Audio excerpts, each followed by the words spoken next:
शेखपुरे के पास पहुंचा हूँ तो मेरा एक्सीडेंट हो गया जी जिसमें मेरी रीढ़ की हड्डी टूट गई, जी 7 पसलियां टूट गई। जी ठीक है, नीचे वाला ताड़ बिल्कुल काम नहीं करता, तो मेरी कोई मदद करे। सही। ठीक है, मैं बहुत परेशान हूँ, मैं हाथ जोड़कर उससे दुआ करता हूँ कि मेरी मदद करो। मैं बहुत गरीब हूँ, मेरे घर में कुछ भी नहीं है, मेरा घर का किचन चल जाए, घर का राशन हर चीज चले।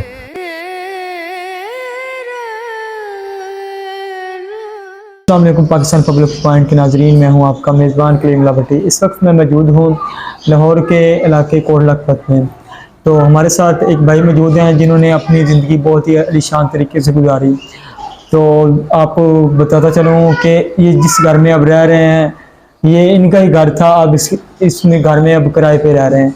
आइए हम इनसे मज़ीद जानते हैं कि इनके साथ सारा मामला कैसे पेश आया और ये सारा कुछ कैसे हुआ और अब ये कैसी ज़िंदगी बसर कर रहे हैं। जी अस्सलाम वालेकुम। वालेकुम सलाम। जी भाईजान, क्या हाल है? ठीक है, ठीक ठाक, शुक्र अल्हम्दुलिल्लाह। अच्छा भाईजान, सबसे पहले तो आप हमें ये बताएं कि ये सारा मामला जो एक्सीडेंट हुआ है और ये कैसे हुआ कि आपका अपना ही घर अब इस पे किराए पे रह रहे हैं।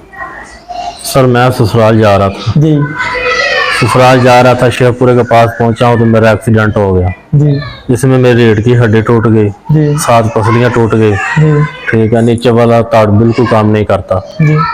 तो इसलिए मैं बहुत परेशान हूँ। तो ये कैसे मामलात बने कि अपने घर में आप किराए में रह रहे हैं? सर मेरा ये पहले घर मेरा अपना था। जी ठीक है, जब मेरा एक्सीडेंट हो गया हमारे पास पैसे नहीं है इलाज करवाने के लिए, डॉक्टरों ने 6 लाख रुपया फीस मांग ली, सही। तो वो घर बेचना पड़ा।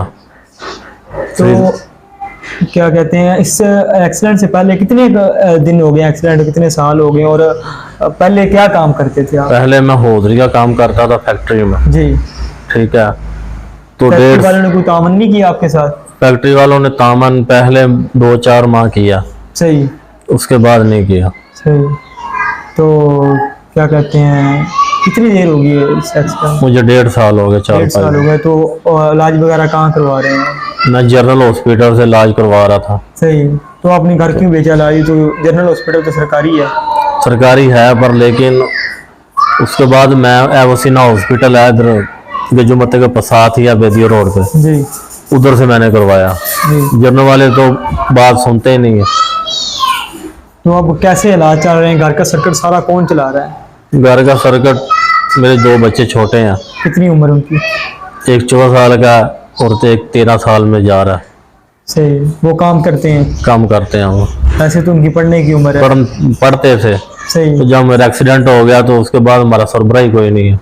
सही। अब्बू अम्मी आपके? अम्मी अब्बू फौत हो गए। सही। तो मतलब कि वो बच्चे इस घर का जो सर्किट सारा चला रहे हैं? हाँ जी। सही। तो घर में कोई भाई और दूसरे कोई रिश्तेदार वो कोई हेल्प वगैरह नहीं कर रहा है आपके साथ? मेरा एक ही भाई है जी। वो भी 12 ही है। सही। वो कोई छोटा है आपसे? वो मुझसे छोटा है, सही।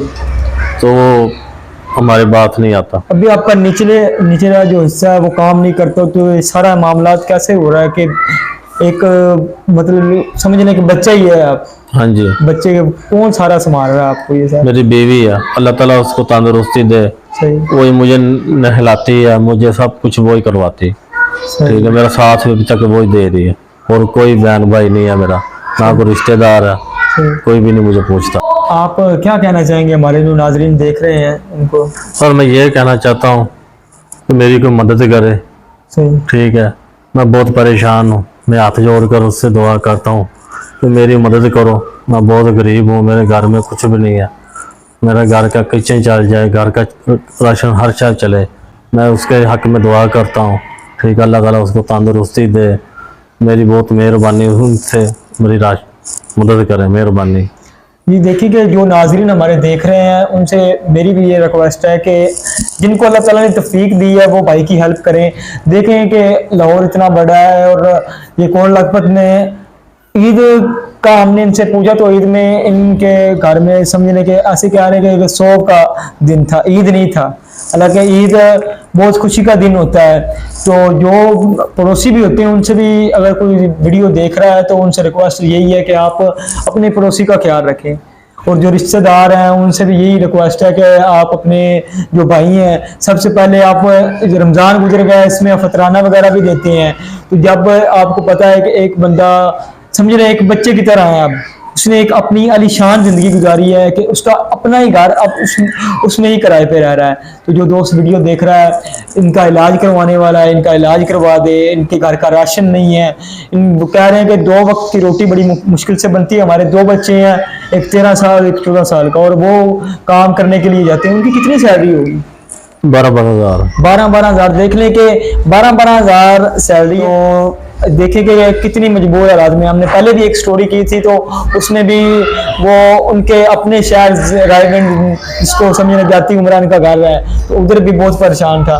तो हमारी मजीद ऐसी वीडियो देखने के लिए हमारे चैनल को भी सब्सक्राइब कर लें, और हमारे जो नीचे नंबर चल रहा है इसके ऊपर आप जो भी दोस्त हेल्प करना चाहता है इस पर हेल्प करें, ताकि इस भाई की इमदाद हो सके, इस भाई का इलाज हो सके। और जो दोस्त चल के आके इलाज भी करवाना चाहता है वो भी रब्ता कर ले, वो चल के आके देखे, इनके घर के हालात देखे, और वो भी आके इनके साथ तामन करे, ताकि देखे कि वो अब उनके दिल से दुआ निकलेगी जो भी इनका काम करेगा, क्योंकि घर के हालात बहुत माड़े हैं, इनके बहुत ही कमजोर हैं। देखें कि इनके घर का राशन नहीं, इनके हम आपको मजीद वीडियो में दिखाएंगे कि इनके घर के हालात कैसे हैं, और ये कैसे इनका चलना फिरना भी मुश्किल है, रीढ़ की हड्डी का मसला है। तो समझ लें कि एक बच्चे की तरह ये बस लेटे हुए हैं, और उनकी बीवी है जो फरमा बरदार है, और वही इनका सारा काम कर रही है। तो खुदारा जो इस वीडियो देख रहा है, एक बार फिर मैं रिक्वेस्ट करता हूँ कि आप जिनको अल्लाह ताला ने दिया है वो इमदाद भी करते हैं, तो हमारे नीचे जो नंबर चल रहा है इसके ऊपर हेल्प करें,